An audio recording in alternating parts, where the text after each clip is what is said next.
They say that history is the greatest of all teachers, and that tales of past deeds define who we are in the present, and what we shall be in the future. It is said that such tales shall, with each telling, illuminate us all with the light of truth.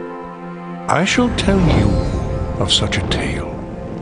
It is a tale quite familiar to me, for I have spent nearly a lifetime piecing it together and chronicling it here within this book.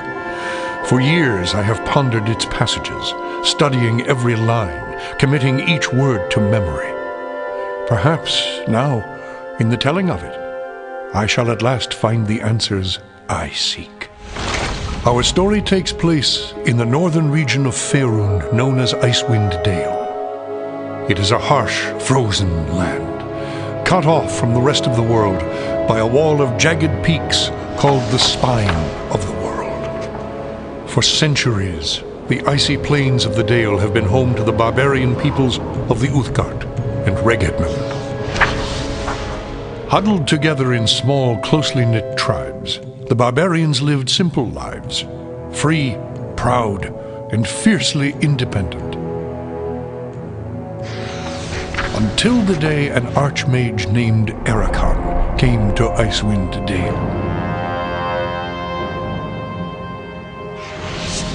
With an army of mercenaries, Ericon sought to conquer the north and force the fierce barbarians into slavery.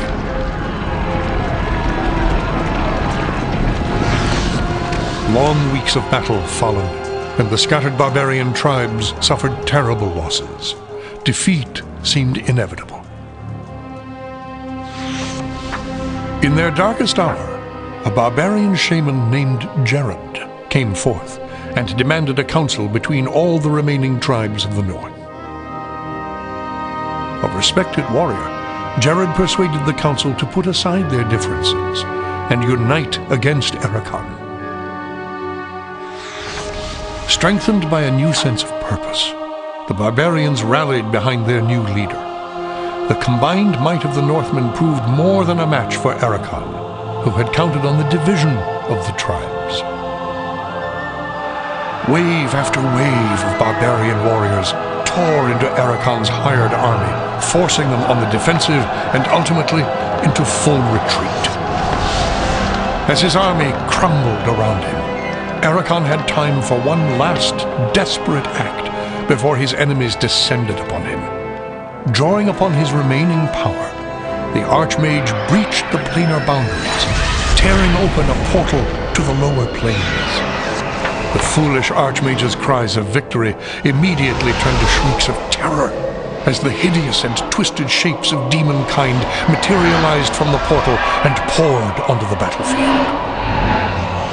The sudden appearance of the demons drove the combatants, barbarian and mercenary alike, to turn to meet the new threat side by side. The remaining warriors bravely charged the portal to drive the hellspawn back and were slaughtered by the hundreds. As his people fell around him, the barbarian shaman, Jared, looked up from the blood-drenched snow of the battlefield and caught sight of a lone figure high upon a ridge in the distance. Jared immediately recognized this vision as an omen from his god Tempus, and in that instant, he knew what had to be done. Shouting cries to his god, he charged through the ranks of the demons and plunged into the portal.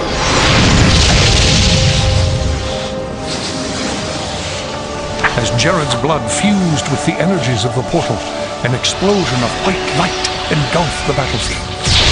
When the light subsided, the demons were gone, and the portal was closed.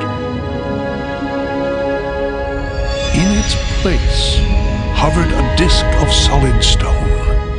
Frozen within the center of the disk was Jared's body, locked in his final moment of agony, in his final moment of triumph for all eternity. But that is not the end of our tale. It is but the beginning.